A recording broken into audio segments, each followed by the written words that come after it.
मित्रों, एक दिन की बात है, एक गुरुजी ने अपने शिष्यों को जड़ी बूटियों की जानकारी देने के लिए जंगल की यात्रा पर लेकर जा रहे थे। रास्ते में कुछ आवारा कुत्ते भौंकते हुए उनके पीछे आ गए। गुरु और उनका एक शिष्य कुत्ते की ओर ध्यान न देकर अपनी राह पर चलते रहे, परंतु उनके अन्य शिष्य वहीं रुक गए।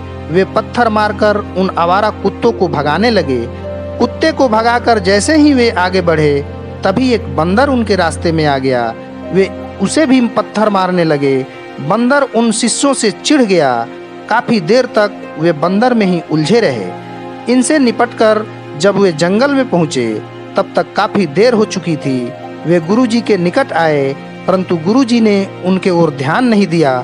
गुरुजी ने अपने साथ आए एक शिष्य से कहा, वत्स, शाम होने वाली है, जंगल में अब रुकना ठीक नहीं है, हमें शीघ्र यहाँ से चलना होगा। गुरुजी की ये बातें सुनकर अन्य शिष्य हैरान हो गए। वे कहने लगे, गुरुजी, हम लोगों को तो जड़ी बूटियों की जानकारी ही नहीं मिली। गुरुजी ने कहा, बच्चों, अभी तुम इस योग्य नहीं हुए हो।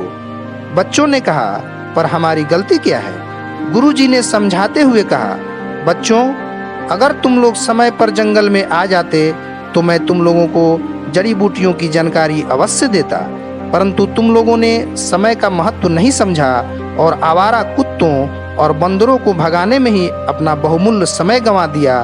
जबकि यह एक शिष्य रास्ते में न रुककर निरंतर मेरे साथ रहा, जिसे बहुत से जड़ी बूटियों की जानकारी हुई और जंगल से बहुत सी जड़ी बूटियों को एकत्रित कर वह अपने साथ भी लाया है। गुरुजी की यह बात सुनकर अन्य शिष्यों को अपने गलती का एहसास हो गया।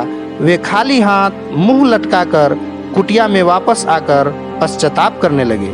मित्रों, इस कहानी से हमें शिक्षा मिलती है कि जो समय बीत जाता है वह फिर वापस नहीं आता। इसलिए हमें समय का महत्व समझते हुए अपना बहुमूल्य समय व्यर्थ के कर्मों में नहीं गंवाना चाहिए। मित्रों, फिर मिलेंगे किसी और प्रेरक कहानियों के साथ। तब तक के लिए हरिओम तत्सत।